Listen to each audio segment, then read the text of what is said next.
உங்க கிருபை வேண்டுமே, உங்க கிருபை போதுமே, உங்க கிருபை இல்லாமல் நான் ஒன்றும் இல்லையே. உங்க கிருபை வேண்டுமே, உங்க கிருபை போதுமே, உங்க கிருபை இல்லாமல் நான் ஒன்றும் இல்லையே. இயேசுவே, என்னை அழைத்தவரே, என்னை தொட்டவரே, நீர் இல்லாமல் நான் இல்லையே. என்னை அழைத்தவரே, என்னை தொட்டவரே,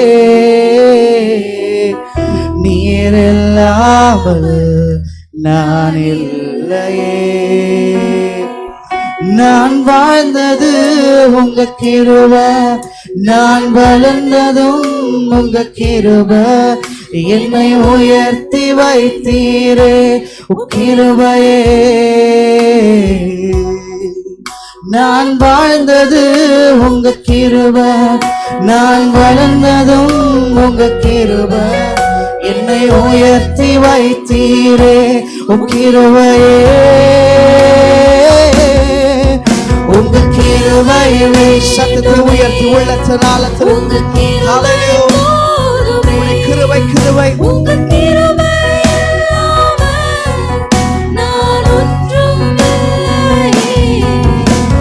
கிருபை வேதக தகுதியே ஆண்டவரே, எல்லாம் உம்முடைய கிருபை, எல்லாம் உம்முடைய தயவு. ஒரு விஷயாக உம்முடைய கிருபையே, உங்க கிருபை வேண்டுமே, உங்க கிருபை போதுமே, உங்க கிருபை இல்லாமல் நான் ஒன்றும் இல்லையே. இயேசுவே, தனிமையில் அழுத போது தேற்றிட யாரும் இல்லை, தள்ளாடி நடந்த போது தாங்கிட யாரும் இல்லை, தனிமையில் அழுத போது தேற்றிட யாரும் இல்லை, தள்ளாடி நடந்த போது தாங்கிட யாரும் இல்லை. கதறி அழுத நேரத்து என் கண்ணீர் துடைத்தது உங்க கிருபை, உங்க கிருபை இல்லைனா நானும் இல்லை.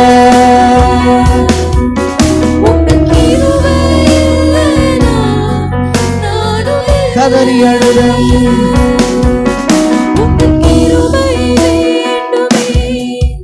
உங்க கிருபை போதுமே, உங்க கிருபை இல்லாமல் நான் ஒன்றும் இல்லையே. உங்க கிருபை வேண்டுமே, உங்க கிருபை போதுமே, உங்க கிருபை இல்லாமல் நான் ஒன்றும் இல்லையே. இயேசுவே, நான் என்று சொல்ல எனக்கொன்றும் இல்லை, திறமான சொல்ல என்னிடம் எதுவும் இல்லை. நான் என்று சொல்ல எல்லாரும் வாய்கள் திறந்து உண்மையான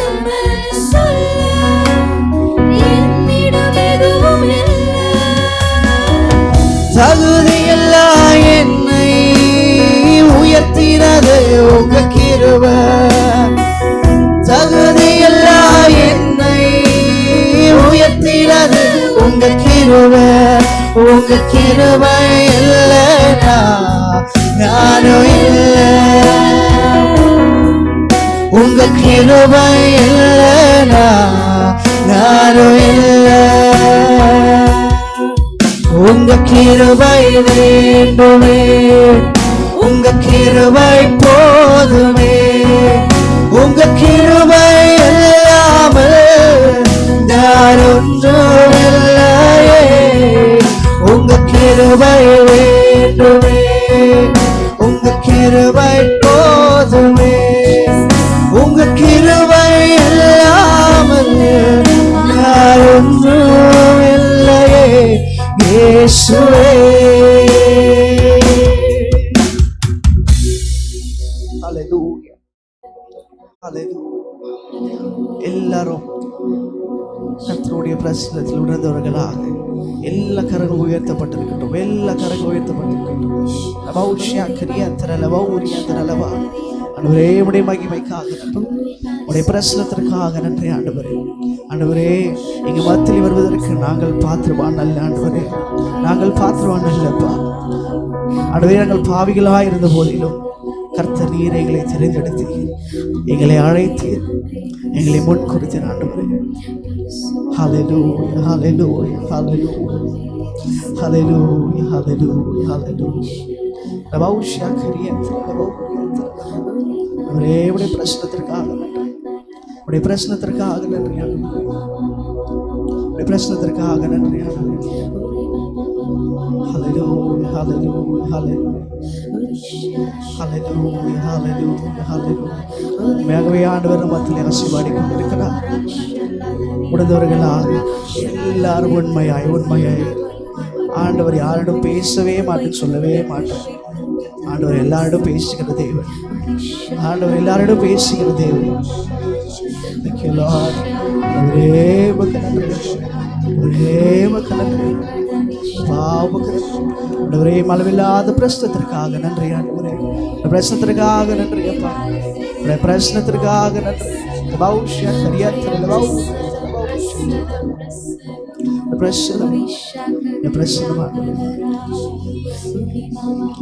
இந்த ஆண்டு தொடக்கும் போது சர்வீஸ்ல ஆண்டவர் என்கிட்ட தெளிவாக பேசணும் இருக்கார். ஆண்டவர்கிட்ட நான் கேட்டது ஒன்று மாத்திரம் தான், என் வாழ்க்கையில் எல்லா நன்மையும் செய்திருக்கிறீங்க, எல்லா நன்மையும் செய்திருக்கிறீங்க. நான் நினைப்பதற்கும் வேண்டதற்கும் மிகவும் அதிகமாக தான் செஞ்சிருக்கிறேன் ஆண்டவர் வாழ்க்கையில். ஒன்றுமே நம்ம கேட்டு இல்லைன்னே சொல்லலை ஆண்டவர். அந்த ஆசிரத்துக்கு நம்ம தகுதியே கிடையாது, ஆனாலும் ஆண்டவர் ஆசை வச்சிருக்கிறாரா அப்படி கிருபை மாத்திரம் தானே. அப்போ ஆண்டவர்கிட்ட ஒரு கேள்வி ஒன்று வச்சார்,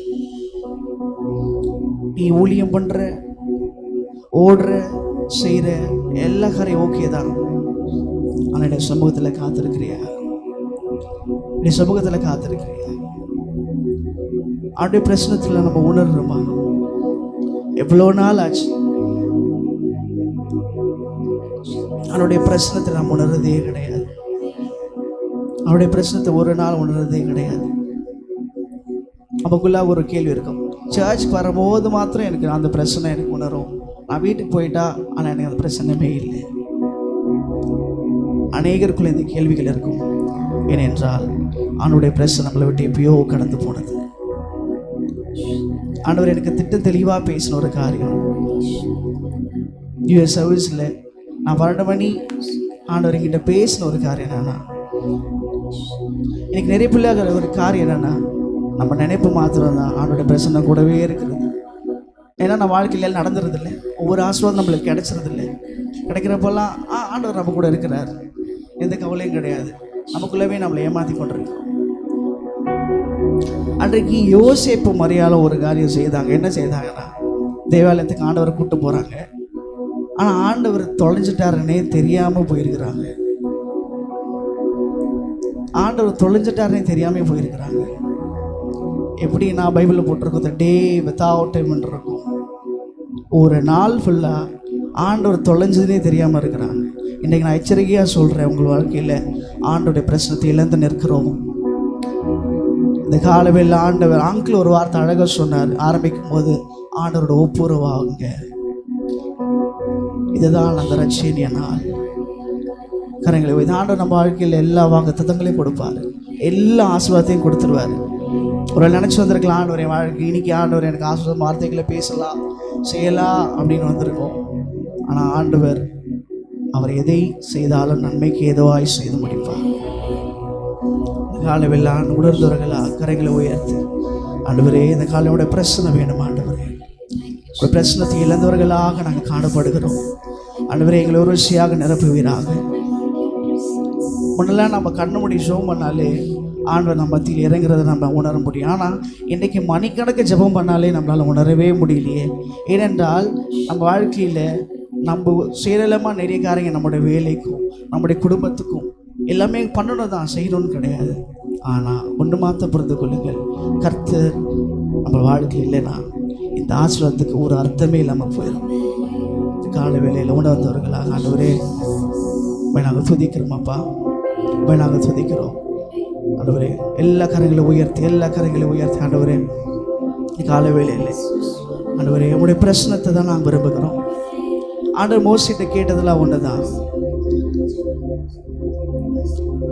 இஸ்ரவேல் ஜனங்கள் வழிநடத்தும் போதெல்லாம் ஆண்டவர் கேட்குறாரு, என்னப்பா வேணும் உனக்கு? ஆண்டவரே பிரசன்னம் அப்படின்லாம் சொல்கிறார், பிரசன்னத்தை காண்பிப்பேன். ஆனால் சமூகம்னு ஒரு வார்த்தை இருக்குது. ஒரு ஆண்டவர் மோசே கிட்ட நிறைய கேட்டிருக்கலாம், ஆண்டவர் உனக்கு நான் ஜனங்களாம் தரேன்ப்பா, உனக்கு நான் சபையெல்லாம் தரேன், நிறைய கட்டிடம் கொடுக்குறேன் நான் எல்லாம் தரேன். ஆனால் அவன் எதையும் விரும்பலை. ஆண்டவரே உங்களுடைய பிரசன்னம் மாத்திரம் என்னை தொடரணும், உங்களுடைய சமூகம் மாத்திரம் என்னை தொடரணும். இந்த கால வேளையில் நீங்கள் கேட்குற வாயத்தின் ஆண்டோட கேட்குற ஒரே ஒரு வார்த்தை, ஆண்டவரே உங்களுடைய பிரச்சனை வாழ்க்கையில் இருக்கணும்ப்பா, உங்களுடைய பிரச்சனை மாத்திரை வாழ்க்கையில் எல்லாரும் வாய்களை திறந்து உங்களுடைய பிரச்சனை மாத்திரம் இருக்கணும்ப்பா, உங்களுடைய பிரச்சனை மாத்திரம் இருக்கணும்ப்பா. ஆண்டவரே உங்களுடைய முகத்தை நான் காண வேண்டும் ஆண்டவரே. ஆண்டவரே ஆண்டவர் முகத்தை மறைச்சாருன்னா அவங்க யாருமே இருக்க மாட்டோங்க.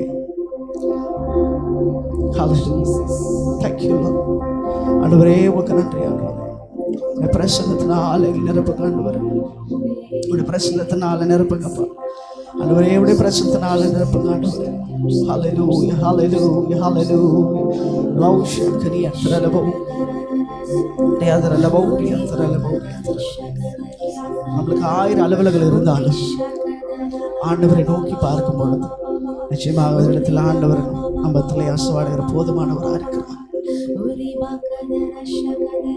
ஹல்லேலூயா ஹல்லேலூயா. யாரும் மௌனமாக இருக்க வேண்டாம். இது நீங்கள் விளையாட்டை எடுத்துக்கொள்ள வேண்டாம். ஆண்டவர் தெளிவாய் பேசிக்கொண்டிருக்கிறார். அவர் வேலை நான் பேசுறது உங்களுக்கு கடினமாக இருக்கலாம், ஆனால் ஒன்று புரிந்து கொள்ளுங்கள், இதை செய்தால் மாத்திரம் ஆண்டவருக்கு நம்ம கொடுக்குற ஆசீர்வாதத்துக்கு ஒரு அர்த்தமாக இருக்கும். நம்ம வாழ்கிற வாழ்வுக்கு ஒரு ஆசீர்வாதம். ஆளுடைய பிரச்சனை இல்லைன்னா நம்ம அழிச்சு போயிடுவோம். ஆளுடைய பிரச்சனை ஆளுடைய சமூகம் இல்லைன்னா நம்ம அழிச்சு போயிடுவோம். நம்மளுடைய நினைப்பெல்லாம் ஆண்டவர் நம்ம கூடவே இருக்கிறாருன்னு மாத்திரம்தான். ஆனால் ஆண்டவர் நம்மளுடைய பூ கடந்து போனார் அல்லவா. ஆனால் மறுபடியுமாக சீர்படுத்துகிற தேவன், நம்மளை மறுபடியுமாக சீர்படுத்துகிற தேவன். உண்மையால் கரைகளை உயர்த்தி ஒப்புரவாகி ஆண்டவரே மோடி இருப்பது தான் எனக்கு வாஞ்சை ஆண்டவரே, மோடி இருப்பது தான் என்னுடைய ஆசை, என்னுடைய ஏக்கம், என்னுடைய விருப்பம் எல்லாம் ஒன்று மாத்திரம்தான். உண்மையே நான் சார்ந்திருப்பேன், உண்மையே நான் சார்ந்திருப்பேன் என்று சொல்லி கரைகளை உயர்த்தி மோடு இருப்பதுதான் ஏன் உள்ளத்தின் வாஞ்சையா, சித்தம் செய்வதுதான் என் இதயத்தின் ஏக்கமையா.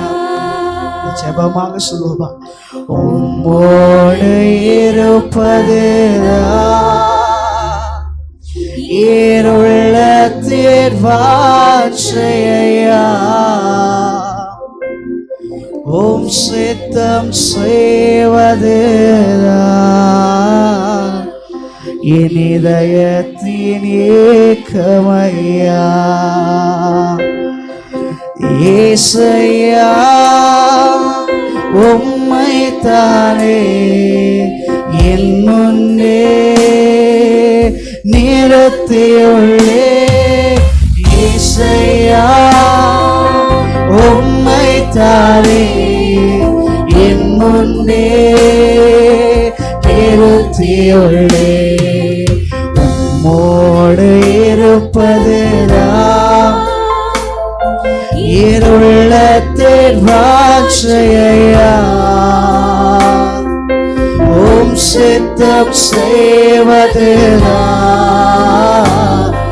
என் இதயத்தின் ஏக்கமையா.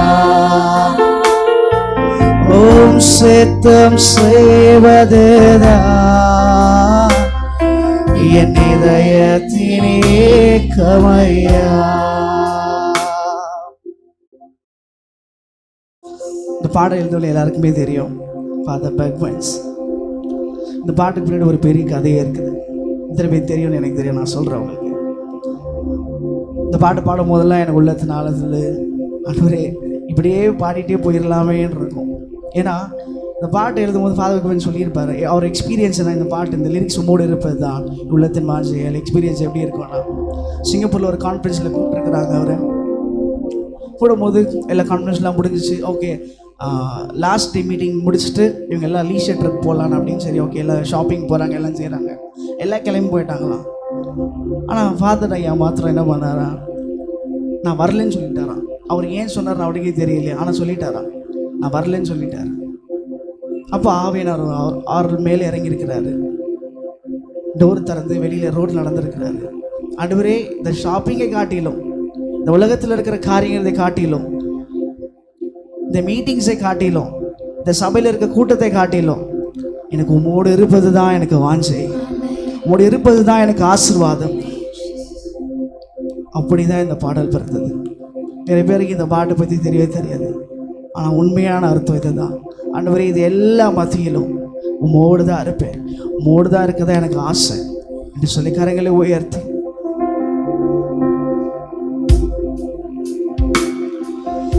எனக்காக யாவையும் செய்பவரே, செய்த முடிப்பவரே,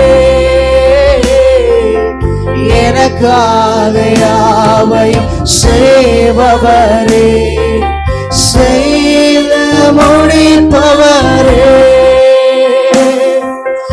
என் பாரங்கள் என் சுமைகள் என் பாரங்கள் என் சுமைகள் உம் பாதத்தில் இறக்கி வைத்தேன், உம் பாதத்தில் இறக்கி வைத்தேன்.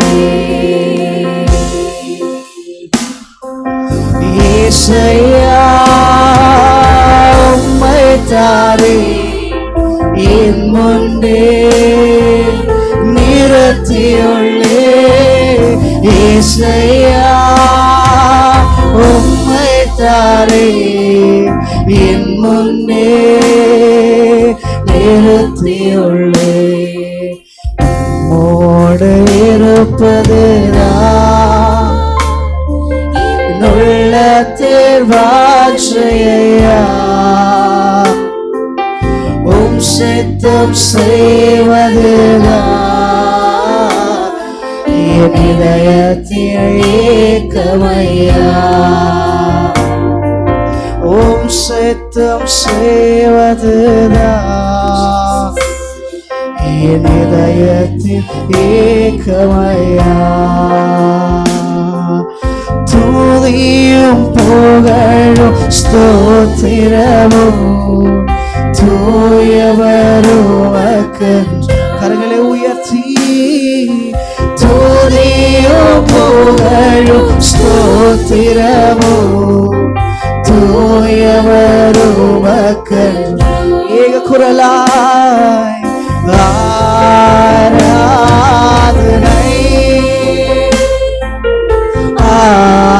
ஆராதனை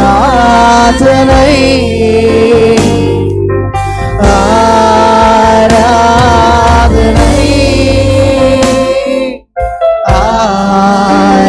ஆராதனை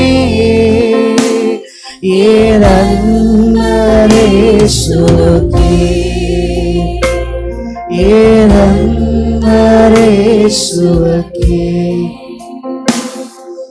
விலையேற பெற்ற உம் இரத்தத்தினால் விடுதலை கொடுத்தே விலையேற பெற்ற விடுதலை கொடுத்தே ராஜாக்களா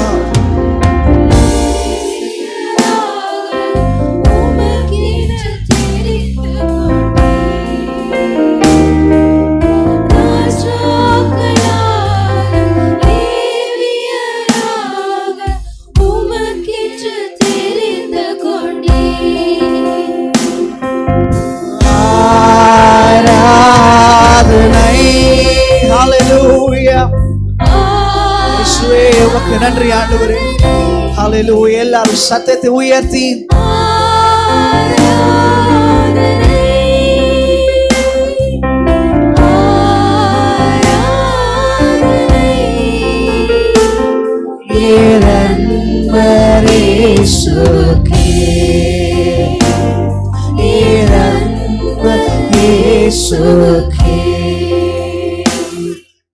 வழி காட்டும் தெய்வம் துணையாளரே தேற்றும் தெய்வமே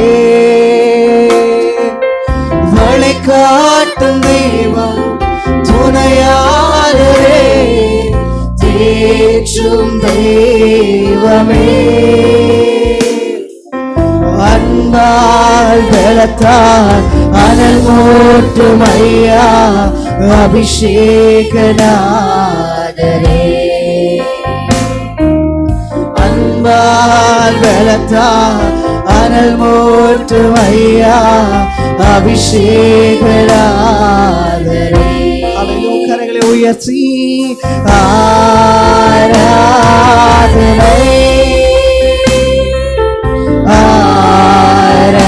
ஆராதனை ஆராதனை ஆராதனை இரண்மரேசுவக்கே இரண்மரேசுவக்கே எப்போதும் எப்போதும் இருக்கின்ற இனிமேலும் வருகின்ற எங்கள் ராஜாவே எப்போதும் இருக்கின்ற இனிமேலும் வருகின்ற எங்கள் ராஜாவே உம் நாமம் வாழ்க உம் அரசு வருக உம் சித்தம் நிறைவேறுக உம் நாமம் வாழ்க உம் அரசு வருக உம் சித்தம் நிறைவேறுக ஆராதனை. ஹல்லேலூயா. பாடின வேளையிலே ஆண்டவர் நம்முடைய பிரச்சனைவராக இருக்கிறார். ஒரு அளவில்லாத பிரச்சனை அளவில்லாத மகிமை பொருந்தினவராய் இடத்தில் விழாவிக் கொண்டிருக்கிறார். ஹல்லேலூயா. ஹல்லேலூயா. ஆராதனை ஆராதனை ஆராதனை இரண்மரேசுவக்கே இரண்மரேசுவக்கே ஹல்லேலூயா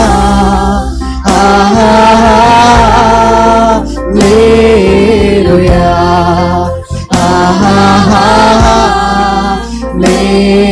ஹல்லேலூயா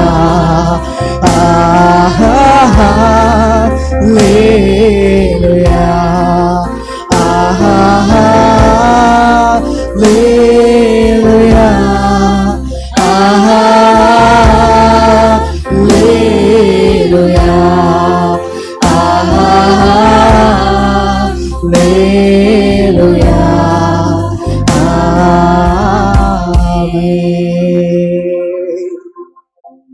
ஹல்லேலூயா. எவ்வளவு நல்லவர் ஆண்டவரே, எவ்வளவு நல்லவர் அப்பா. உடைய பிரசனத்திற்காக நன்றி ஆண்டவரே. உடைய பிரசனத்திற்காக நன்றி. பிரசனத்திற்காக யாரும் மௌனமா இருக்க வேண்டாம். ஆண்டவர் எப்படிலாம் சொல்லி துதிக்க தோணுதோ தொடர்ந்து துதிச்சு கொண்டே இருங்க. ஹல்லேலூயா. ஆண்டவர் துதிப்பதற்கு நேரத்தை நம்ம பார்க்கவே கூடாது. ஹல்லேலூயா, ஹல்லேலூயா, ஹல்லேலூயா, ஹல்லேலூயா. பௌஷ்யா கரியத்துல லபௌரியா தரலப. ஹல்லேலூயா, ஹல்லேலூயா, ஹல்லேலூயா, ஹல்லேலூயா. இயேசுவே உமக்கு நன்றி. இயேசுவே உமக்கு நன்றி ஆண்டவரே. பௌஷ்யா கரியத்துல லபௌரியா தரலப. ஹல்லேலூயா, ஹல்லேலூயா. யாரோ தன்னுடைய இருதயத்தை கடினப்படுத்திருக்கிறீங்க. உடைய இருதயத்தை கடினப்படுத்திருக்கிறீங்க. ஆண்டவர் எனக்கு அது சொன்னதை செய்யவே இல்லையே, ஆண்டவனை வாழ்க்கையில சொன்னதை செய்யவே இல்லையே. எத்தனையோ வாக்குத்தத்தங்களை எனக்கு கொடுத்திருக்கிறாரு, ஆனா ஒண்ணு கூட வாழ்க்கை நிறைவேறாமலே இருக்கிறது. அப்ப அந்த வாக்குத்தத்தெல்லாம் பொய்யா? கடினப்படுத்தி வச்சிருக்கிறேன். நான் ஜெபம் பண்ண மாட்டேன், நான் பைபிள் படிக்க மாட்டேன், சபைக்கு போக மாட்டேன். அவனுடைய பிரச்சனத்தினால் உணரவே முடியலையே. தன்னுடைய இருதயத்தை கடினப்படுத்திருக்கிறீங்க. ஆண்டவர் இந்த காலையிலே பார்த்து சொல்லுகிறார், ஆண்டவர் இருதயத்தை உடைக்க போதுமானவராக இருக்கிறார். ஹல்லேலூயா, ஹல்லேலூயா.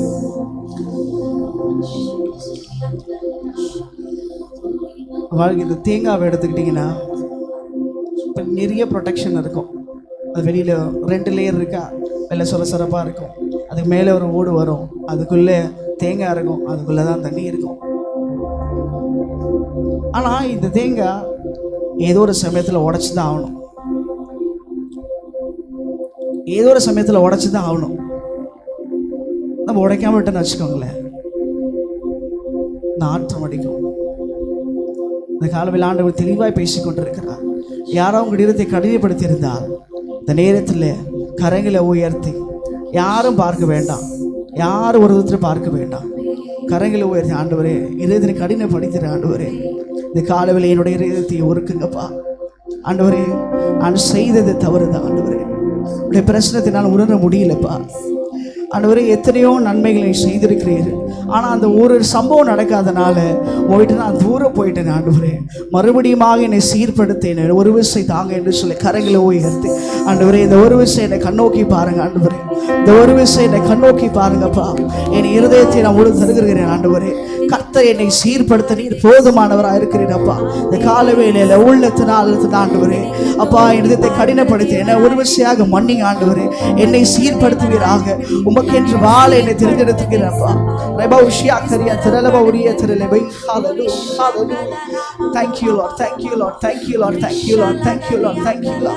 இதுதான் உங்களுடைய ஆசீர்வாதத்துக்கு தடையாய் இருக்கிறது. இதுதான் உங்களுடைய ஆசீர்வாதத்துக்கு தடையாய் காணப்படுகிறது. உள்ளத்தினால் ஆண்டவரே என்னை ஒரு விஷயாக மன்னிங்க ஆண்டவரே, என்னை ஒரு விஷயாக மன்னிங்க, என்னை ஒரு விஷயாக மன்னிங்க.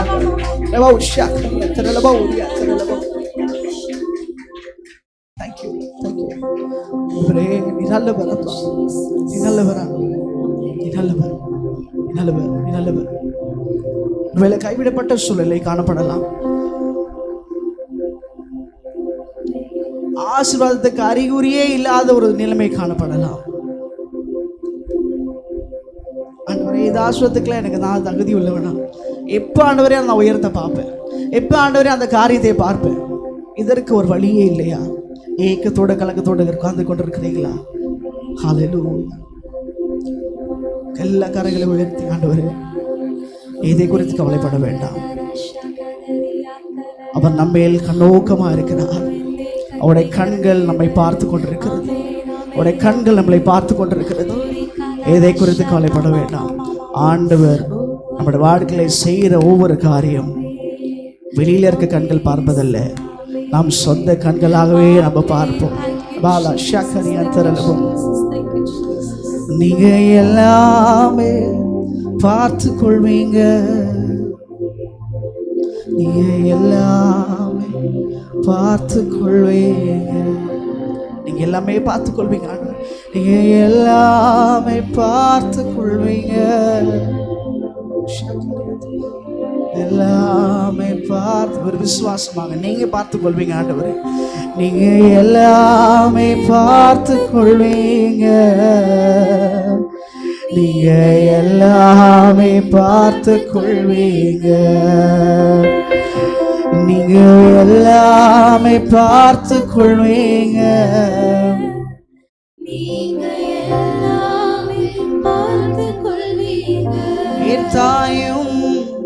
என் தாயும் தகப்பனும் நீங்க தானே. தாங்கும் சுமை தாங்கி நீங்க தானே. தாயும் தகப்பனும் நீங்க தானே. தாங்கும் சுமை தாங்கி நீங்க தானே. இயேசு நீங்க இருக்கையில நாங்க சோர்ந்து போவதில்லை. எல்லாரும் சத்தமா இயேசு நீங்க உடைய சத்தம் நன்றாய் வரட்டும், பரலோகத்திற்கும் எட்டட்டும். அன்று எதை குறித்து நான் கவலைப்பட மாட்டேன் ஆண்டவரே.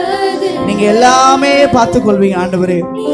என்னுடைய பொருளாதார ஆசீர்வாதங்கள் ஆண்டவரே, பிள்ளை பெறாத மறுபடியா இருக்கிற எல்லா காரியங்களும் எல்லா கற்பத்தையும் இணைக்கி ஆண்டவர் உடைக்க போதுமானவரா இருக்கிறார். நீங்க எல்லாமே பார்த்து கொள்வீங்க. நீங்க எல்லாமே பார்த்து கொள்வீங்க. துதியோ புகழோ ஸ்தோத்திரமோ தூயவரோ துதியோ புகழோ ஸ்தோத்திரமோ தூயவரோ மகற்றோ. Thank you Lord. ஆண்டவரே உமக்கு நன்றி ஆண்டவரே. ஆண்டவரே உமக்கு நன்றி. அளவில்லாத பிரசனத்திற்காக நன்றி. 1 சாமுவேல் 1:17 இப்படியாய் சொல்லுகிறது, நீ சமாதானத்தோடே போ, இஸ்ரவேலின் இடத்தில் கேட்ட விண்ணப்பத்தின்படி அவர் உனக்கு கட்டளையிடுவாராக. விசுவாசிக்கிற மாத்திர கரங்களை தட்டி நன்றி ஆண்டவரே. நீ சமாதானத்தோடே போ, அவர் உன் விண்ணப்பத்தை கேட்டார், அவர் உன் ஜெபத்தை கேட்டார், அவர் உன் கண்ணீரை துருத்தில வைத்திருக்கிறார். நீ கேட்ட எல்லா விண்ணப்பங்களுக்கும், நீ கேட்ட எல்லா நன்மைகளுக்கும் அவர் பதிலளிக்க போதுமானவராக இருக்கிறார். எதை குறித்தும் கலங்க வேண்டாம், எதை குறித்தும் அஞ்ச வேண்டாம். அவரே நம்மளை நினைத்தவர், அவரே நம்மளை ஆசீர்வதிக்கிறவர், அவரே நம்மளை முன்குறைத்தவர், நம்மளை அழைத்தவர். ஒரு நாளும் கைவிட மாட்டார். ஹல்லேலூயா, ஹல்லேலூயா. ஆண்டவரே, எங்களை சிரம் தாழ்த்தி உடைய சமூகத்தில் ஒப்பு கொடுக்கிறோம். சிரம் தாழ்த்தி எங்களை ஒப்பு கொடுக்கிறோம் ஆண்டவரே. நீ மகிமைப்படுவராக. உடைய பிரசனத்திற்காக நன்றி, உடைய தயவிற்காக நன்றி ஆண்டவரே. எங்களை மறைத்து வெளிப்பட்ட கிருபைகளுக்காக நன்றி ஆண்டவரே. தொடர்ந்து மீதியான உடைய சமூகத்தில் ஒப்பு கொடுக்கிறோம். நீரை பொறுப்படுத்திக் கொள்வீராக. எல்லா துதி கனமகி ஒருவருக்கு மாத்திரம் செலுத்துகிறோம். இயேசுவின் நாமத்தை ஜெபிக்கிறோம் எங்கள் ஜீவன் நல்ல பிதாவே. ஆமென், ஆமென், ஆமென். மாறி மாறி வாசிக்கும்படியாக உங்களை வேண்டி விரும்பி கேட்டுக்கொள்ளும். வாசிக்கும்படியாக தெரிந்து கொள்ளப்பட்ட சங்கீதம் 27 மாறி மாறி வாசிப்போம். கர்த்தர் என் வெளிச்சமும் என் இரட்சிப்பும் ஆனவர், யாருக்கு பயப்படுவேன்? கர்த்தர் என் ஜீவனின் பெலனானவர், யாருக்கு அஞ்சுவேன்?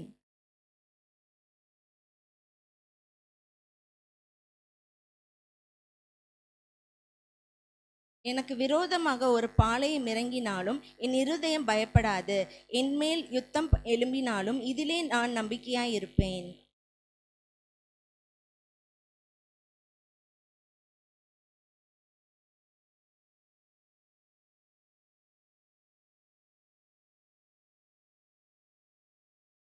தீங்கு நாளில் அவர் என்னை தம்முடைய கூடாரத்தில் மறைத்து, என்னை தமது கூடார மறைவிலே ஒளித்து வைத்து, என்னை கண்மலையின் மேல் உயர்த்துவார்.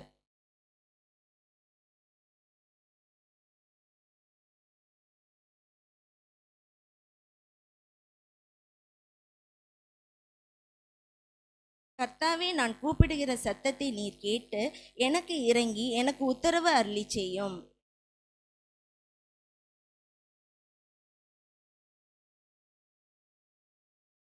உமது முகத்தை எனக்கு மறையாதேயும். நீர் கோபத்துடன் உமது அடியேனை விலக்கி போடாதேயும். நீரே எனக்கு சகாயர். என் ரட்சிப்பின் தேவனை என்னை நெகிழ விடாமலும் என்னை கைவிடாமலும் இரும். கர்த்தாவே, உமது வழியை எனக்கு போதித்து என் எதிராளிகளின் நிமித்தம் செவ்வையான பாதியில் என்னை நடத்தும்.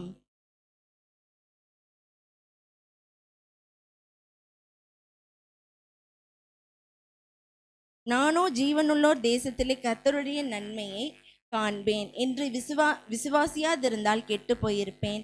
சேர்ந்து வாசிப்போம். கர்த்தருக்கு காத்திரு, அவர் உன் இருதயத்தை ஸ்திரப்படுத்துவார். திடமனதாயிருந்து கர்த்தருக்கே காத்திரு. வாசிக்கப்படும்படியாக தெரிந்து கொள்ளப்பட்ட சங்கீதம். நின்று வேதத்தை தூக்கி பிடிச்சு சொல்லுவோமா? உடைய வசனம் என் கால்களுக்கு தீபமும் என் பாதைக்கு வெளிச்சமா இருக்கிறது என்று பேசப்படும் ஒவ்வொரு வார்த்தைகளையும் நீர் வருமட்டும் என்னுடைய வாழ்க்கையில அபியாசப்படுத்துவேன் என்று உறுதி கூறுகிறேன். ஆமென். புதிய உடன்படிக்கை குறித்து நாம் தியானிக்க தொடங்கி இருக்கிறோம். அதில் ஏற்கனவே 3 போதனைகளை முடித்து விட்டோம். அது எத்தனை பேருக்கு நினைவிருக்கும் என்று தெரியாது. முதலாவது நாம் பார்த்தோம், அது இயேசுவானவரே வழியும் வாசலும் என்று. அவரே பாலம். பழைய ஏற்பாட்டின் உடன்படிக்கைகளுக்கும் புதிய ஏற்பாட்டின் ஒரே உடன்படிக்கை தான் உண்டு. புதிய உடன்படிக்கைக்கும் அவரே வழி, அவரே பாலம், அவரே பலி, அவரே விருந்து என்றும் பார்த்தோம். அதே போல இவரை நாம் எப்படி இந்த புதிய உடன்படிக்கைக்குள்ளே வருகிறோம் என்பதை ஆண்டவர் நமக்கு திட்டமும் தெளிவுமாய் வெளிப்படுத்தி காட்டினார். விசுவாசத்தின் மூலமாய் நுழைகிறோம். யார் மேலே விசுவாசம்? கர்த்தராகிய இயேசு கிறிஸ்துவின் மேலே விசுவாசம். அதிலே போன முறை நாம் பார்த்தபோது ஆண்டவர் மக்களிடையே விசுவாச அளவுகளை வித்தியாசமாக கண்டார். அதிலே நாம் எடுத்துக்காட்டுகளோடு சில காரியங்களை உங்களுக்கு முன்வைத்தோம். இன்றும் அதே தொடர்ச்சியிலே தான் இருக்கிறோம். இது எப்படி பார்க்க போகிறோம் என்றால், பழைய ஏற்பாட்டிலே தேவன் மக்களோடு பண்ணின உடன்படிக்கை அந்த இடத்துல ஒன்று தான், பெரிய குரூப்போட. ஆபிரகாம், ஈசாக்கு, யாக்கோபு, தாவீது, யோசுவா இவர்களோடு பண்ணினதெல்லாம் தனி மனிதனோடு பண்ணினது. ஆனால் மோசேயோடு செய்த உடன்படிக்கை முழு இஸ்ரவேலரோடும் செய்த உடன்படிக்கை. அதற்கு ஒப்பான புதிய உடன்படிக்கை என்னவென்றால், புதிய உடன்படிக்கை கர்த்தராகிய இயேசுவின் மூலமாய் அவருடைய சபைக்கு, அவராலே மீட்கப்பட்ட மக்களுக்கு கொடுக்கப்பட்டது என்று பார்க்கிறோம்.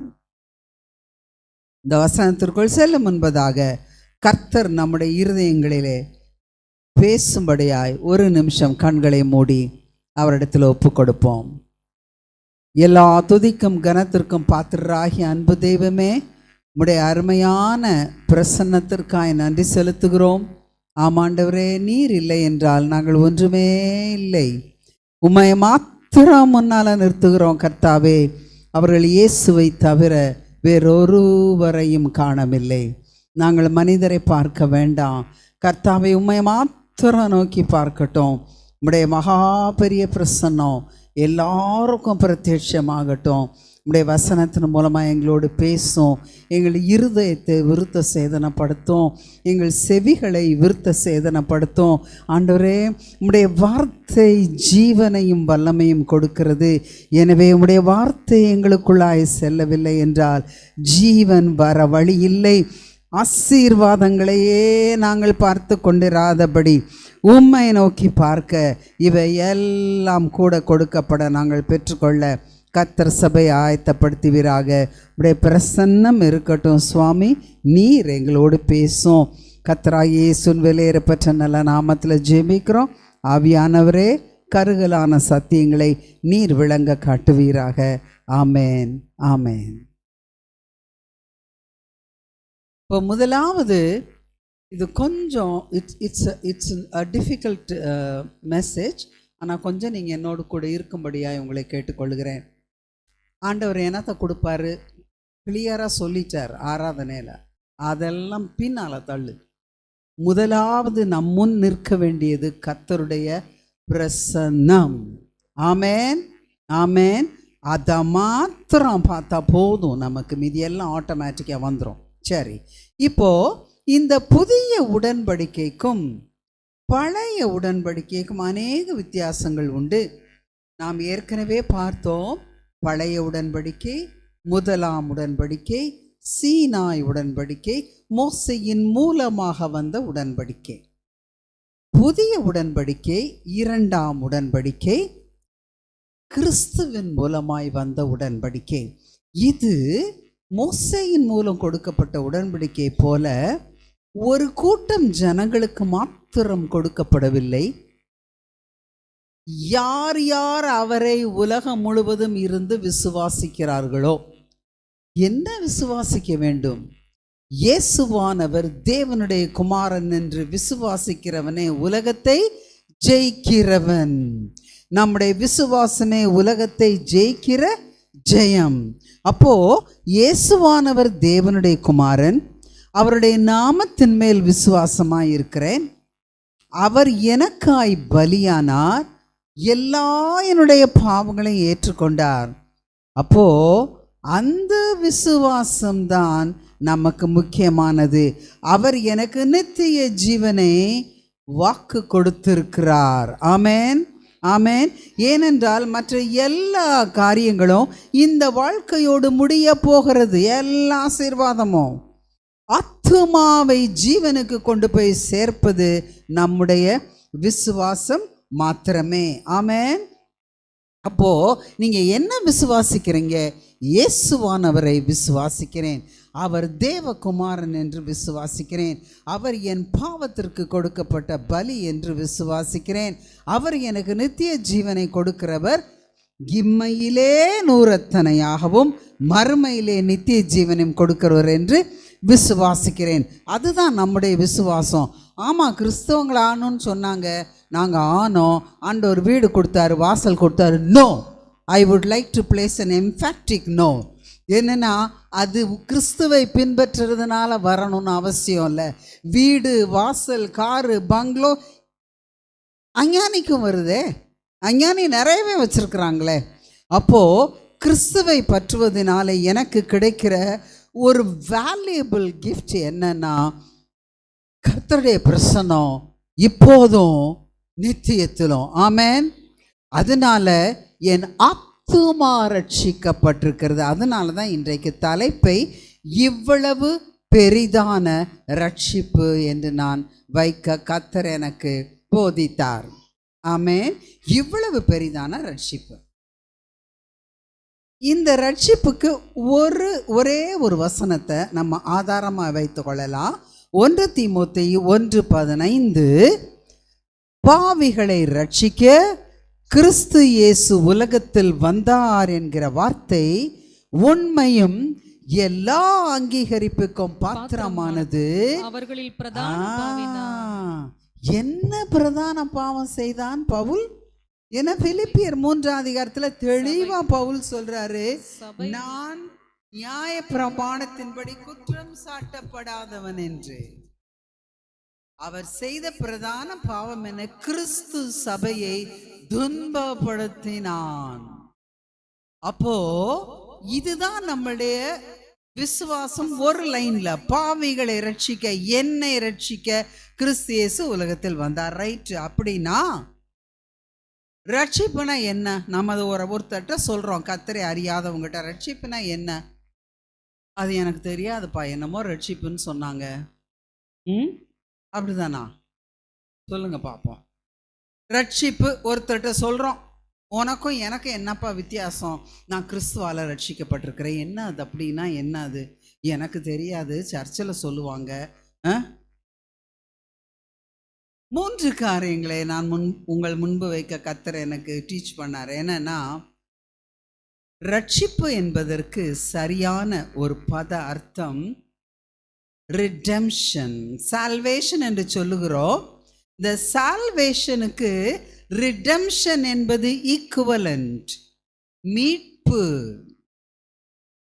எனக்காக விலைக்கிரயம் கொடுத்து ஒருவர் என்னை மீட்டு இருக்கிறார். எதனை விலைக்கிரயமாக கொடுத்தார்? தன்னையே கொடுத்தார். ரத்தம் சிந்தி மீட்டார்னா நீங்க அப்பெல்லாம் என்னது, நீங்க இந்த காட்டேரிகளா? இல்ல, ரத்தம் என்பது உயிரையும் ஜீவனையும் குறிக்கும். அந்த ஜீவனை கொடுத்து என்னை மீட்டு கொண்டார். எதுக்குப்பா மீட்டு கொள்ளணும்? பாவத்திலிருந்து என் ஆத்துமாவை ரட்சித்தார். அதனாலே என் சரீரமும் விடுதலை அடைந்தது. சோ இது என் ஆவி, ஆவி தேவன் தந்த தீபம், ஆவி, ஆத்மா, சரீரம் அனைத்தையும் மீட்டு கொண்டார். இந்த உலகத்திலே அதை தரக்கூடிய வேறு ஒருவருமே இல்லை. உன் சரீர விடுதலையை டாக்டர்ஸ் கொடுக்கலாம், உன் சரீர விடுதலையை வேறு வழியாக நீ பெற்றுக்கொள்ளலாம். ஆனால் ஆத்தும விடுதலை தருகிறவர் இயேசு கிறிஸ்துவால் அன்றி வேறொருவராலும் ரட்சிப்பு இல்லை. ஆமென். அதை நாம தைரியமா சொல்ல முடியணும். ஆமென். சரி, 3 காரியங்கள். இது சிம்பிளா சின்ன பிள்ளைல நான் படிச்சது. அவர் எதிலிருந்து உன்னை விடுதலை செய்கிறார்? எதிலிருந்து மீட்டு கொள்ளுகிறார்? கிரயம் கொடுத்து. பாவத்திலிருந்து. சரி, பாவத்திலிருந்து மீட்டு விட்டார். இப்ப என்ன செய்யறாரு? சோ வி சே பாவத்தின் தண்டனையிலிருந்து மீட்டு விட்டார். Number 1, penalty from the past sins. நான் கடந்த காலங்களிலே செய்த பாவங்களின் தண்டனையிலிருந்து மீட்டு கொண்டார். ஏன்னா அந்த பாவம் செய்ததுதான். அதற்கு நியாயமாய் கிடைக்க வேண்டிய தண்டனைக்கு பதிலாக தன்னையே கொடுத்ததுனாலே, ஆமென், அந்த தண்டனை எனக்கு கிடையாது. அதனால தான் ரோமர் 8:2 சொல்லுகிறது, ஜீவனுடைய ஆவியின் பிரமாணம் என்னை பாவம் மரணம் என்பவர்களின் பிரமாணங்கள் என்று விடுதலையாக்கிற்று. அப்ப எனக்கென்றால் நாம் ஒவ்வொருவருக்கும் ஜீவன் உண்டு, ஆவிக்குரிய மரணம் இல்லை. நம்ம பாஸ்டர் ஜெபத்திலே முன்னாலேயும் சொன்னாங்க, ஆவிக்குரிய மரணம் இல்லை. என் ஆவி ஆத்துமா ஆண்டவரிடத்துல போக போகிறது, நித்திய ஜீவன் எனக்கு உண்டு. அப்போ ஒரு கிறிஸ்தவன் இந்த உலகத்துல வாழ்வது இம்மைக்காக மாத்திரமல்ல. இம்மைக்காக மாத்திரம் நாம் கர்த்தரிடத்தில் நம்பிக்கொள்ளவர்களாய் இருந்தால் எல்லா மனிதரிலும் பரிதபிக்க படத்தக்கவர்களாய் இருப்போம் என்று பவுல் திட்டவட்டமாக எழுதுகிறார். ரைட்டு. அப்போ penalty of the past sins. சரிப்பா, பழைய கால பாவத்திலிருந்து விடுதலை, அதுக்கு தண்டனை என் மேல வரல, நல்ல வேளை தப்பித்து கொண்டேன். இப்போ என்ன செய்வ? நிகழ்காலத்துல நீ அப்ப நீங்கள்லாம் பாவமே செய்ய மாட்டீங்களா? என்னோடு கூட ஒரு கத்தரை அறியாத ஒரு லெக்சரர் ஒர்க் பண்ணிட்டு இருந்தாங்க. அவங்க எப்பயும் எங்களை குறித்து சொல்ற ஒரு குற்றச்சாட்டு என்னன்னா, எங்க போனாலும் இதே பாவம்னு சொல்லி மனிதர்களை குற்றப்படுத்திட்டே இருப்பீங்கன்னு. குற்றப்படுத்துறது மாத்திரம் இல்லை, அதுலேருந்து வழி விமோச்சனத்தை நாங்கள் சொல்கிறோம். உங்களுக்கு விமோச்சனத்தை டிரெக்டாக சொல்லித்தர முடியாது, நாங்கள் அதையும் சொல்கிறோம். ஸோ பாவ விமோச்சனம் ஒரு அஞ்ஞானிக்கு விளங்க வேண்டுமென்றால் ரட்சிப்பு என்பது பாவ விமோச்சனம். நீ முக்தின்னு சொல்வது என்னுடைய நித்திய ஜீவன். அப்போ கடந்த கால சிறையிற்று பாவ தண்டனையிலேருந்து தப்பிச்சிட்டோம். இப்போ He saves us from the power of present sins. கடந்த கால பாவ தண்டனையிலிருந்து விடுதலை, நிகழ்கால பாவத்தின் வல்லமையிலிருந்து விடுதலை.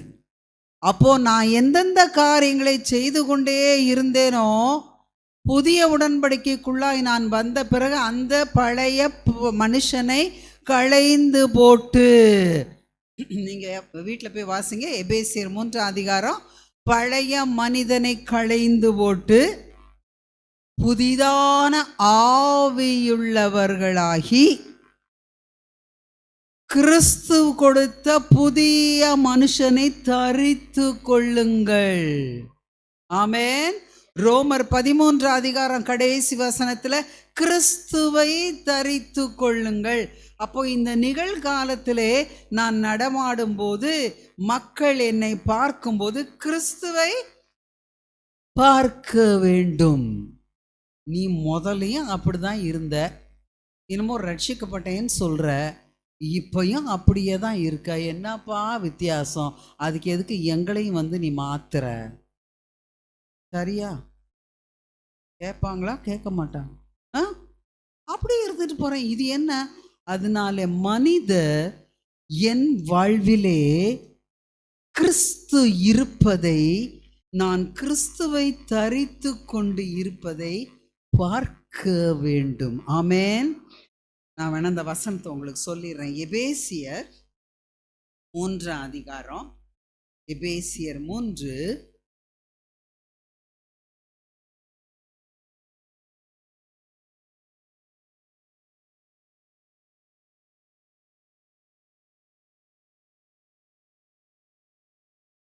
12. அவரை பற்றும் விசுவாசத்தால் அவருக்குள் நமக்கு தைரியமும் திட நம்பிக்கையோட தேவனிடத்தில் சேரும் ஸ்லாக்கியமும் உண்டாயிருக்கிறது. 2:12 முதல்ல வாசிச்சிருவோம். எல்லாரும் வாசிக்கலாமா? கையில இருக்கா? 264. அக்காலத்திலே கிறிஸ்துவை சேராதவர்களும் இஸ்ரவேலுடைய காணியாட்சிக்கு புறம்பானவர்களும் வாக்குத்தத்தத்தின் உடன்படிக்கைகளுக்கு அந்நியரும் நம்பிக்கை இல்லாதவர்களும் இவ்வுலகத்திலே தேவனற்றவர்களுமாய் இருந்தீர்கள் என்று நினைத்து கொள்ளுங்கள். அப்போ நான் கிறிஸ்துவை சேராமலும், சொல்லுவோமா, கிறிஸ்துவனுடைய காணியாட்சிக்கு புறம்பானவளாகவும் அவர் கொடுக்கிற வாக்குத்தத்தின் உடன்படிக்கைக்கு அந்நியனாகவும் உடன்படிக்கைகளுக்கு அந்நியராகி நம்பிக்கையற்றவளாகவும் தேவனற்றவர்களுமாய் இருந்தேன். இதுதான் நம்முடைய பழைய காலம். என்றைக்கு கிறிஸ்து நம்மை சந்தித்து நாம் அவரை ஏற்றுக்கொள்ள எபேசியர் 2:8 கிருபையினாலே விசுவாசத்தை கொடுத்தாரோ அது தேவனுடைய ஈவாய் நான் பெற்றுக்கொண்ட ரட்சிப்பு. கிறிஸ்து என்னோடு கூட இருக்கிறபடியினாலே பாவம் என்னை மேற்கொள்ள மாட்டாது. ரோமர் 6:14. நான் இதில் மிகவும் தெளிவாய் டீட்டெயில்டாக இருக்கும் பின்னால கர்த்தருடைய செய்தி. இப்ப வசனத்தை மாத்திரம் சொல்லுமா. நீங்கள் நியாய பிரமாணத்திற்கு கீழ்ப்பட்டிராமல் கிருபைக்கு கீழ்ப்பட்டிருக்கிறபடியால் பாவம் உங்களை மேற்கொள்ள மாட்டாது. நான் நியாய பிரமாணம் பழைய உடன்படிக்கைக்குள்ளா இல்லாமல், நான் இப்போ உங்களுக்கு சொல்றேன் பழைய உடன்படிக்கை இதுக்கும் என்ன வித்தியாசம்னு.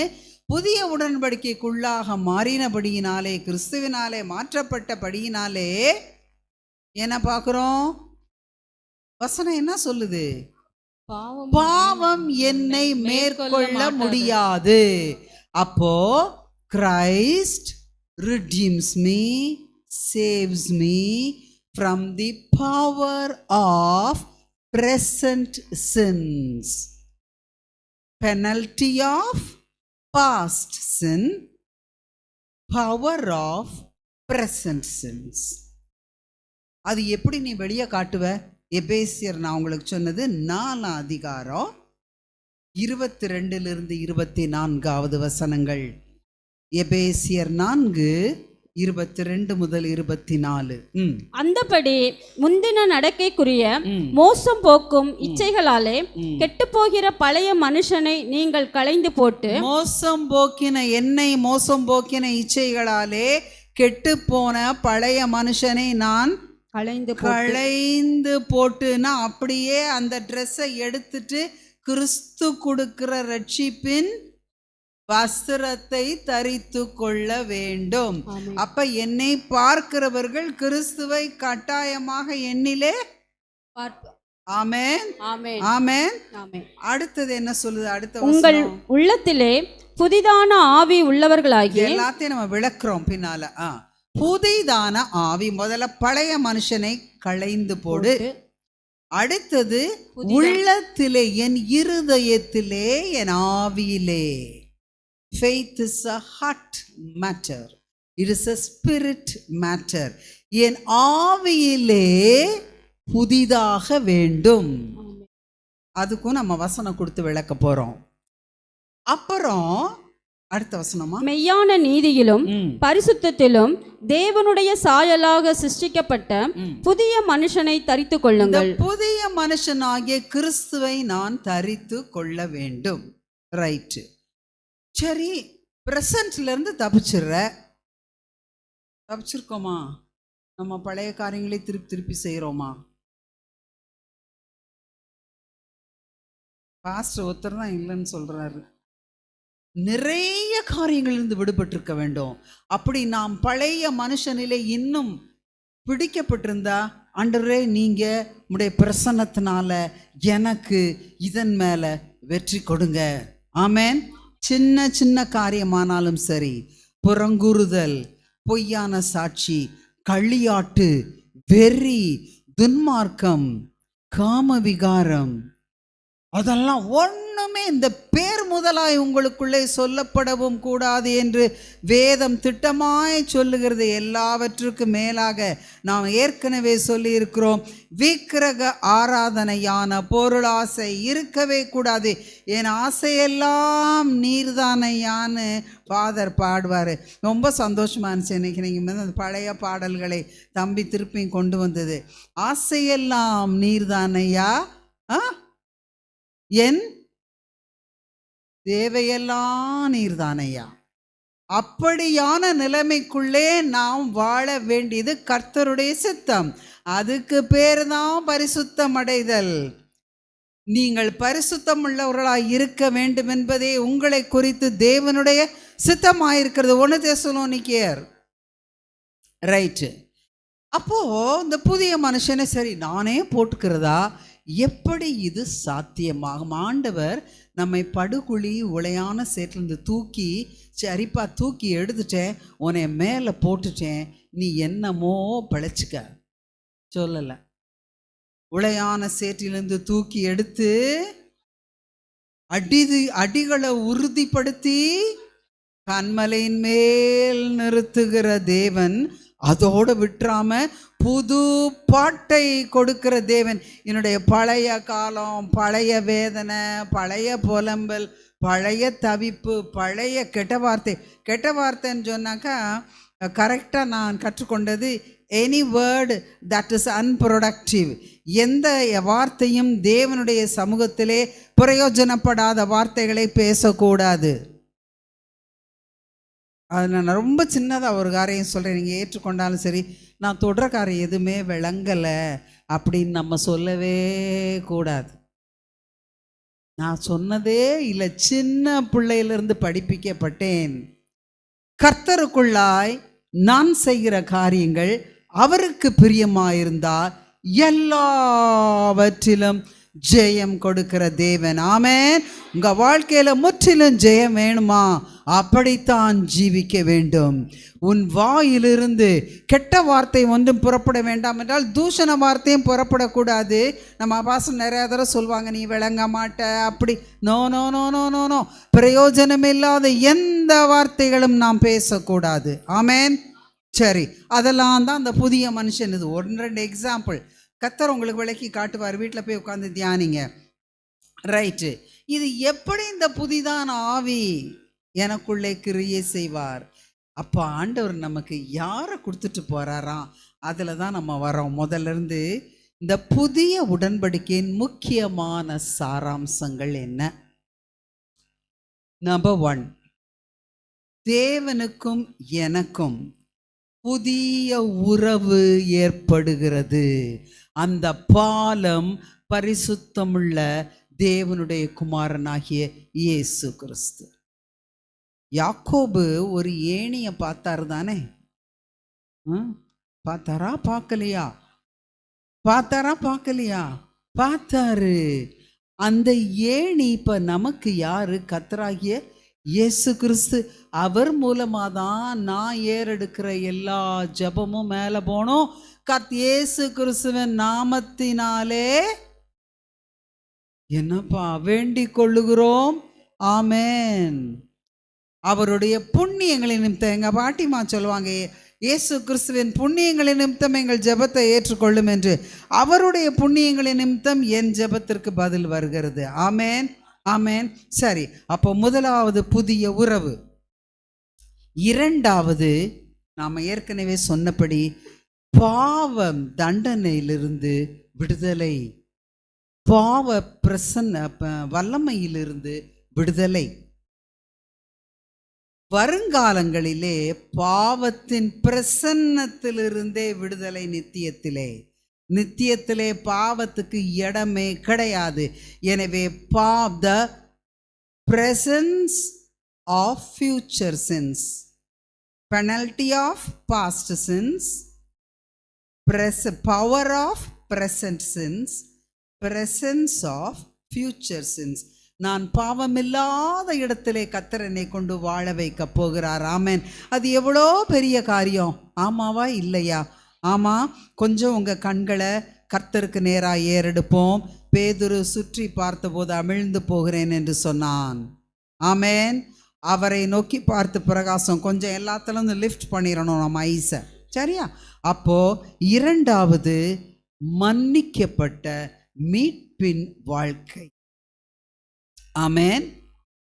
அடுத்த பாயிண்ட், இது ஒரு ஆவிக்குரிய உடன்படிக்கை. நீங்க இது எல்லாத்தையும் சொன்ன பிறகு நம்ம பழைய உடன்படிக்கைக்கும் இதுக்கும் சம்பந்தம் எப்படி இருந்துச்சுன்னு பார்ப்போம். அடுத்த point, it is a covenant of the spirit. இது ஆவியானவராலே உண்டாக்கப்பட்ட உடன்படிக்கை. எத்தனை பேர் இதை புரிஞ்சு கொள்றீங்க? ஆனந்தி மாத்திரம்தான் கை தூக்குறாங்க. நீங்கள் வாங்க யோவான் 14 எடுங்க. யோவான் 14 வாங்க. யோவான் 14 இதெல்லாம் நமக்கு ரொம்ப பரிச்சயமான வசனங்கள் என்றாலும் நான் திருப்பி வைக்கிறேன். யோவான் 14 ஆண்டவர் சொல்லிட்டு போறாரு, நான் உங்களை திக்கற்றவளா விட மாட்டேன்ப்பா. 15 17 யோவான், என்னிடத்தில் அன்பா இருந்தால் என் கற்பனைகளை கை கொள்ளுங்கள். நான் பிதாவை வேண்டிக் கொள்ளுவேன், அப்பொழுது என்றென்றைக்கும் உங்களுடனே கூட இருக்கும்படி சத்திய ஆவியாகிய வேறொரு தேற்றரவாளனை அவர் உங்களுக்கு தந்தருளுவார். அப்ப இந்த சத்திய ஆவியாகிய வேறொரு தேற்றரவாளனா யாரோ ஒருத்தர் இல்ல, கிறிஸ்து இல்ல, பரிசுத்த ஆவியானவர் உனக்கு திருப்பி வர்ற வாழ்க்கையில கொடுக்க போறார். another comforter. இப்ப நான் கூட இருந்தேன், சீஷர்கள்ட்ட சொல்றாரு, நான் போன பிறகு ஐயோ ஆர்ஃபன்ஸா நான் உங்களை விடல, வர்றாரு ஆவியானவர். அவர் என்ன பண்ணுவாரு? அடுத்த வசனமா, உலகம் அந்த சத்திய ஆவியானவரை செகண்ட் ஹாஃப், அவர் உங்களுடனே வாசம் பண்ணி உங்களுக்குள்ளே இருப்பதால் நீங்கள் அடிக்கடி சொல்லுவாங்க. நான் ஏதாவது அவங்க சொல்லுவேன், ஆண்டவரே அது ஆண்டி ஆவியானவர் உங்களுக்கு உள்ளுக்கே இருக்கிறாருன்னு நினைப்பூட்டுவாங்க. எனக்கு நிறைய நேரம் மறந்து போயிடும் இல்லையா? என்ன சொல்றீங்க? பயமா இருக்கு, டவுட்டா இருக்கு, இது ஐயோ இது இப்படி போயிருமோ, அந்த ஐயையோ உள்ளுக்கையே இருக்கிறாராம். அதனால நம்ம ரொம்ப பேசணும்னா அவர் என்ன செய்வாரு? ஓகே கோஹெட், நான் பாட்டுக்கு இருக்கிறேன், நீ செய்யறதெல்லாம் செய், முடிச்சிட்டு விழுந்துட்டு கம் பேக். அப்படிதானே? உள்ளேயே இருக்கிறார். அடுத்தது உங்க கூடயே இருப்பாரு. ஏன்னா இயேசுவானவர் சீஷர்கள் கூடயே இருந்தாரு. அதனால உள்ளுக்கையும் இருப்பாரு, கூடவே இருப்பார். ஆவியானவரை பார்க்க முடியாது. உங்க ஆவியை நான் பார்க்க முடியுமா? ஏன் ஆவியை நீங்க பார்க்க முடியுமா? எப்படி தெரியும்? நான் உயிரோடு இருக்கேன்னு எப்படி தெரியும்? பேசுறோம், நடக்கிறோம்.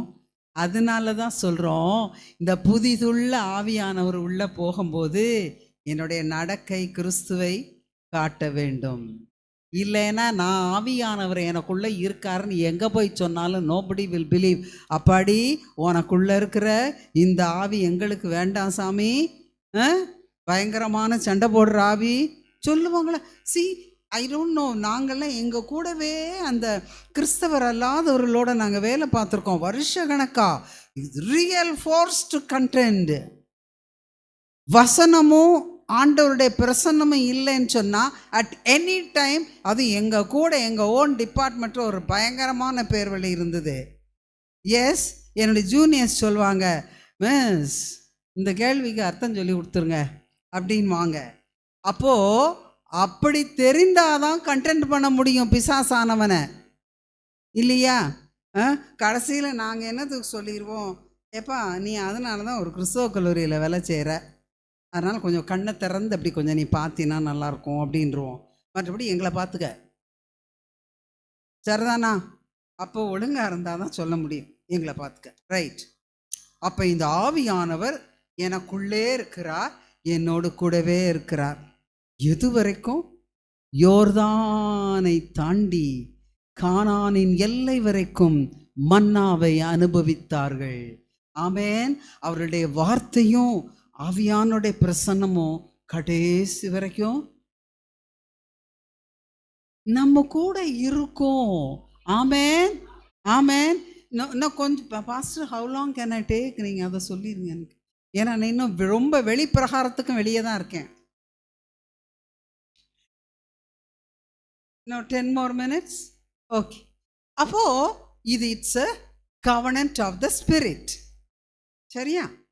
அடுத்த point, it's a covenant of grace.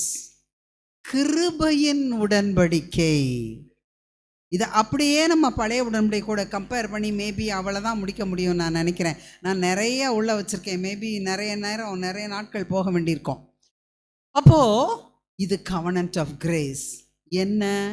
மோசேக்கு என்ன சொல்லப்பட்டது? முதல்ல இந்த 4 பாயிண்ட்டையுமே நான் திருப்பி போகிறேன். மோசேக்கு என்ன சொல்லப்பட்டது? உங்கள் பாவத்துக்கு நீ பலி செலுத்திக்கிட்டே இருக்கணும். ஆமாவா இல்லையா? அந்த பழைய உடன்படிக்கைக்குள்ளே நம்மளையே போட்டிருந்தாருன்னா நம்ம இன்னும் கொஞ்சம் நல்லவங்களாக இருப்போம், நல்ல கிறிஸ்தவங்களாகி. எவ்வளோப்பா பலி கொடுக்கறது, எவ்வளோ காசு செலவழிக்கிறது, எங்கே போய் நிற்கிறது, இது ரொம்ப ஃப்ரீ. கிருபையினாலே விசுவாசத்தை கொண்டு ரட்சிக்கப்பட்டீர்கள், இது உங்களால் உண்டானதல்ல, இது தேவனுடைய ஈவு, கிஃப்ட், வச்சுக்கன்னு கொடுத்துட்டாரு. Grace gives, faith receives. கிருபை கொடுக்கிறது, விசுவாசம் பெற்றுக்கொள்ளுகிறது. ஆமென். அப்ப இது ஒரு கிருபையின் உடன்படிக்கை. வேறஸ் மோசேக்கு கொடுக்கப்பட்டது கிரியையினாலான உடன்படிக்கை.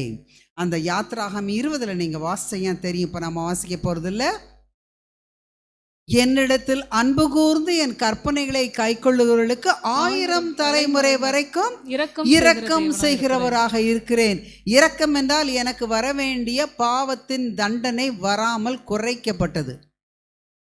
அடுத்தது முதல்ல என்ன சொல்றாரு? என் கற்பனைகளை மீறுகிறவர்களுடைய அக்கிரமத்தை 3-4 தலைமுறை வரைக்கும் பிள்ளைகளிடத்துல விசாரிப்பேன் சொல்றாரா? நமக்கு சொன்னாரா? இல்லை, நான் சொல்லலைங்கிறதுக்கு ஆமேனுங்கிறாங்க ராணி. ரைட்டு, எபிரேயருக்கு வாங்க, எங்கே சொன்னார்னு பார்த்துருவோம். இந்த பழைய உடன்படிக்கை அப்படியே எழுதப்பட்டிருக்கிற ஒரு பேசேஜ் இருக்கு பைபிளில்.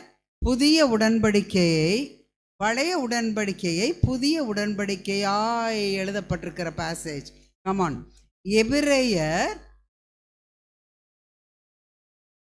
8ஆம் அதிகாரம்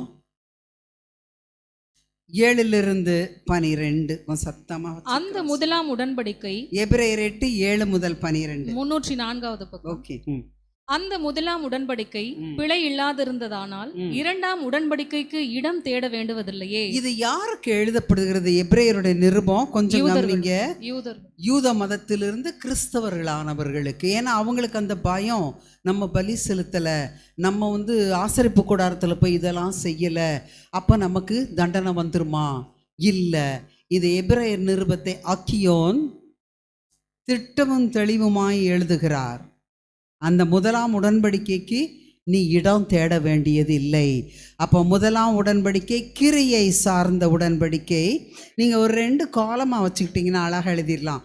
கிரியை சார்ந்த உடன்படிக்கை, இது கிருபை சார்ந்த உடன்படிக்கை. சரி, அடுத்த வசனப்பா. அவர்களை குற்றப்படுத்தி அவர்களை நோக்கி, இதோ கர்த்தர் சொல்லுகிறது என்னவெனில், இஸ்ரவேல் குடும்பத்தோடும் யூதா குடும்பத்தோடும் நான் புது உடன்படிக்கையை ஏற்படுத்தும் காலம் வருகிறது. அப்ப இந்த இஸ்ரவேல் குடும்பத்தோடும் யூதா குடும்பத்தோடும் மாத்திரம் தானா புது உடன்படிக்கை?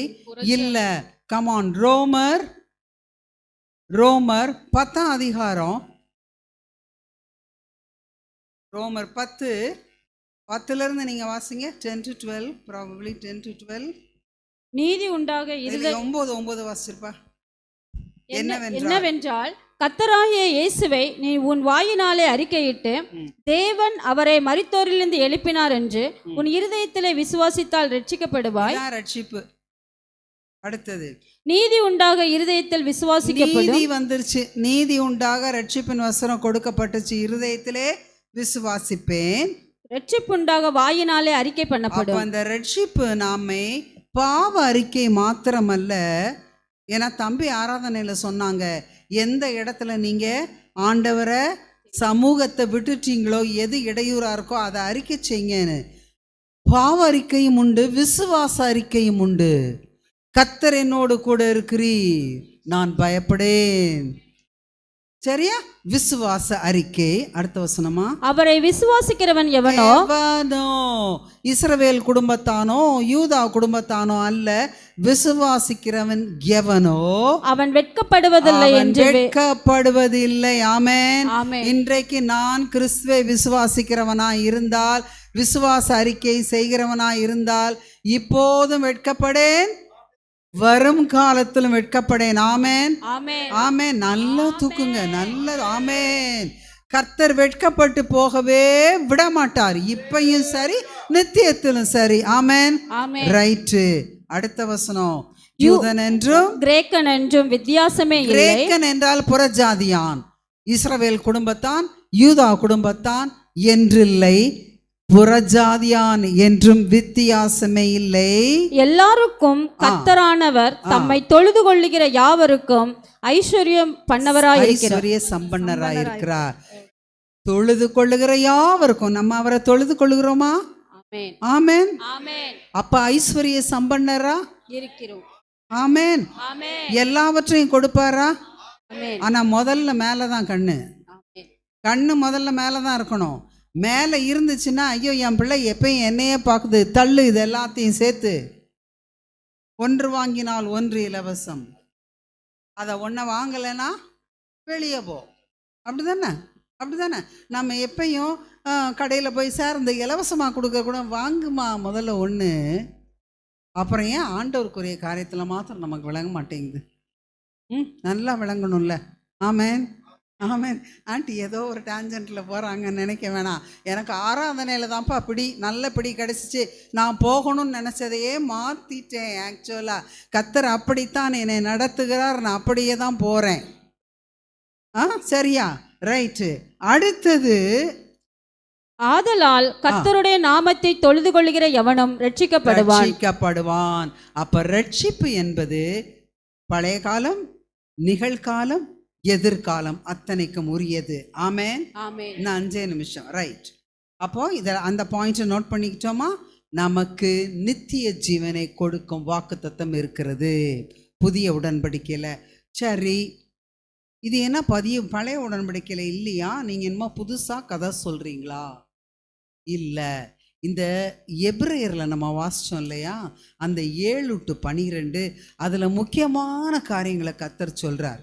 என்னன்னா, புது உடன்படிக்கை. நீங்க அந்த இடத்துல அண்டர்லைன் பண்ணி போட்டு, நம்பர் 1, புது உடன்படிக்கை இது இவர்கள் பிதாக்களோடு செய்த உடன்படிக்கை போல இல்லை, அவர்கள் நிலை நிற்கவில்லை, நான் புறக்கணித்தேன் என்கிறார்.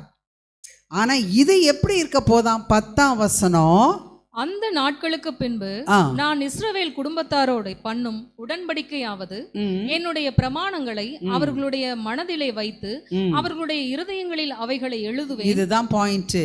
கல்லிலே எழுதப்பட்ட பிரமாணம் என் இருதயத்திலே எழுதப்படுகிறது. ஆமென். இருதயம்னா ஹார்ட் அப்படின்னு நம்ம டக்குன்னு சொல்றோம். என்னுடைய ஆவியிலே எழுதப்படுகிறது. ஏன்னா என் ஆவிதான் ஆத்மாவையும் சரீரத்தையும் கண்ட்ரோல் பண்றது. டாக்டர்ஸ் நிறைய நேரத்தில் இல்லை இதெல்லாம் சரியாயிரும்னு சொன்ன உடனே என்ன செய்கிறோம்? ஆஹா, ஆல்மோஸ்ட் போயிருச்சு சிக்னஸ். அப்போ இங்கே தான் முதல்ல இருதயத்தில் வைக்கும்போது என்ன நடக்குது? நான் அவர்கள் தேவனாய் அப்போ அடுத்த வசனம் நீங்க போய் வாசிங்க. அடுத்த வசனம் கடைசி, அவர்களுக்கு ஒருவனும் போதிக்க வேண்டியதில்லை. யாரு போதிப்பா? 1 யோவான் 2:29. குயிக்கா நீங்க எடுத்துட்டீங்கன்னா வாசிங்கம்மா. உங்களில் இருக்கிற நீங்கள் அவராலே பெற்ற அபிஷேகம் உங்களில் நிலைத்திருக்கிறது. ஒருவரும் உங்களுக்கு போதிக்க வேண்டுவதில்லை. அந்த அபிஷேகம் சகலத்தையும் குறித்து உங்களுக்கு போதிக்கிறது. சகலத்தையும் உங்களுக்கு போதிக்கும். அப்ப எனக்கு யார் சொல்லி தருவா? கர்த்தருடைய வார்த்தை இருக்கிறது. இதை யார் விளக்க காட்டுவா? தேவனுடைய வார்த்தை. அவர் தான் விளக்க காட்டணும். ஆவியானவர் விளங்க காட்டுவார். சரி, அடுத்த வசனம் வந்துருங்க. அந்த அநியாயத்தை கிருபையாய் மன்னிப்பேன். வந்துருச்சா? அங்க அக்கிரமத்தை சரி கட்டுவேன் என்றார், இங்கே கிருபையாய் மன்னிப்பேன். அவர்கள் பாவங்களையும் அக்கிரமங்களையும் இனி நினையாமல் இருப்பேன். எல்லா அக்கிரமங்களும் மறைக்கப்பட்டது. எதற்கடியில? இயேசுவின் ரத்தத்திற்கு அடியில கடலின் ஆழத்திலே போடுகிறார் என்று ஏசாயா எழுதுகிறார். உன் பாவங்களை கடலின் ஆழத்திலே போடுகிறேன் என்று. அதுக்குள்ளே கூட போனால் தேடி பார்த்துட முடியும். ரத்தத்தை வச்சு மூடும்போது இயேசுவின் ரத்தத்தை எதையுமே தேடி பார்க்க முடியாது. ஆமென். அப்போ அதன் பேர் முதலாய் என்னிலே சொல்லப்படவும் கூடாது. நம்ம ஜஸ்ட் பழைய உடன்படிக்கை புதிய உடன்படிக்கை அவுட்டரில் தான் என்னன்னு பார்க்குறோம். ஒன்றொன்றையும் நாம் திட்டமாய் விளக்கி அறிந்து கொள்ள வேண்டியிருக்கிறது.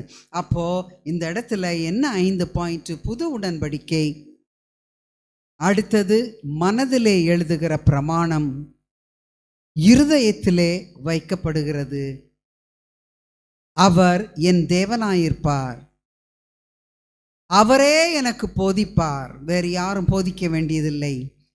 கிருபையாய் மன்னித்தவர் என் பாவங்களை நினையாமல் இருப்பார். கர்த்தாவே என் இளவயதின் பாவங்களை நினையாதிரும் என்று தாவீது சொல்லுகிறான். அதுபோல நம் பாவங்களை நமக்கு நேர நினைத்து 1 2 3 4ன்னு முன்னால் கொண்டு நிறுத்துகிற தேவன் அல்ல. வேற பழைய ஏற்பாட்டில் என்ன சொல்லப்பட்டிருக்கு? ஏசாயான்னு நினைக்கிறேன் நான், ஏசாயாவோ எரேமியாவோ, அவர்கள் பாவங்கள் வைரத்தினால எழுதப்பட்டிருக்கிறது. வைரத்தை எதுவுமே அழிக்க முடியாது, எதுவுமே நொறுக்க முடியாது. வைரத்துடைய ஹார்ட்னஸ் நம்பர் 10. எல்லா தாது பொருட்களையும் வைத்து நீங்க ஹார்ட்னஸ் உறுதி நம்பர் போட்டீங்கன்னா 10 வைரம்தான். அதான் வைரம் பாஞ்ச கட்டன்னு சொல்லுவாங்க நம்ம ஆட்கள்.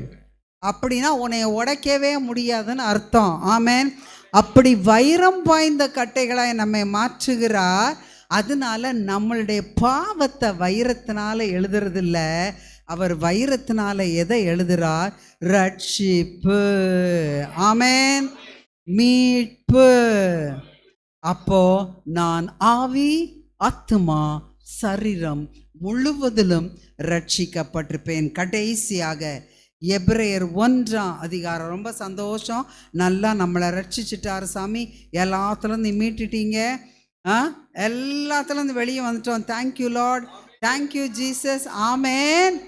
ஆனால் அந்த தேங்க்யூக்கு பின்னால் நிறைய இருக்கு. I commit myself to be your child. Amen. Amen. அன்னைக்கு ஓடுறதில்ல. எப்படி ஒரு காலேஜில் நீ அட்மிஷன் வாங்கிட்டோன்னா உனக்கு டிகிரி யாரும் கொடுக்க மாட்டாங்க, முழுசு நீ படிக்கணும். ஆமென்.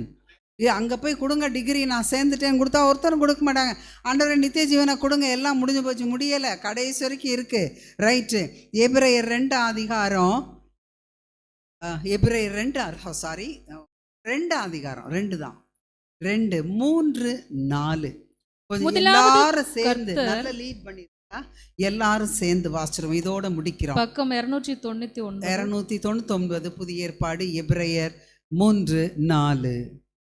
முதலாவது கர்த்தர் மூலமாய் அறிவிக்கப்பட்டு பின்பு அவரிடத்தில் கேட்டவர்களாலே நமக்கு உறுதியாக்கப்பட்டதும், கர்த்தர் தெரிவித்து அவர்கள் கேட்டவர்களாலே, அப்போஸ்தலர்களாலே, வேத வசனத்தாலே நமக்கு உறுதியாக்கப்பட்டு அடையாளங்களினாலும் அற்புதங்களினாலும் பலத்த செய்களினாலும் பரிசுத்த ஆவியானவராலே சாட்சி கொடுக்கப்பட்ட தம்முடைய சித்தத்தின்படி வாசிங்க, பகிர்ந்து கொடுத்த பரிசுத்த ஆவியின் வரங்களினாலும் தேவன்தாமே சாட்சி கொடுத்த இவ்வளவு பெரிதான ரட்சிப்பை குறித்து நாம் கவலையற்றிருப்போமானால் நம்மள தண்டனைக்கு எப்படி தப்பிக்கவே முடியாது. நம்மை நாமே ஃபூல் பண்ணிக்கொள்ள கூடாது.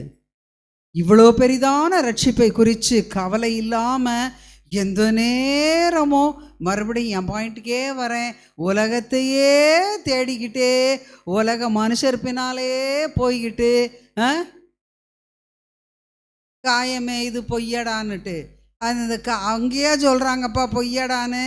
ஆமாம், நான் சொல்லலை, அது எந்த காலமாக சொன்னது, வெறும் காற்றடைத்த பையடா. அவங்களுக்கே தெரியுது இது தேவ ஆவி அடைத்த பையடா. அதனால தேவனையே போய் தேடிக்கொண்டு அவருடைய காரியங்களில் ஈடுபட்டு இந்த ரட்சிப்பை இழந்து போகாமல், பவுல் எழுதுறாரு, ஒருவனும் ரட்சிப்பை இழந்து போகாதபடிக்கு எச்சரிக்கையாயிருக்க கடவன்.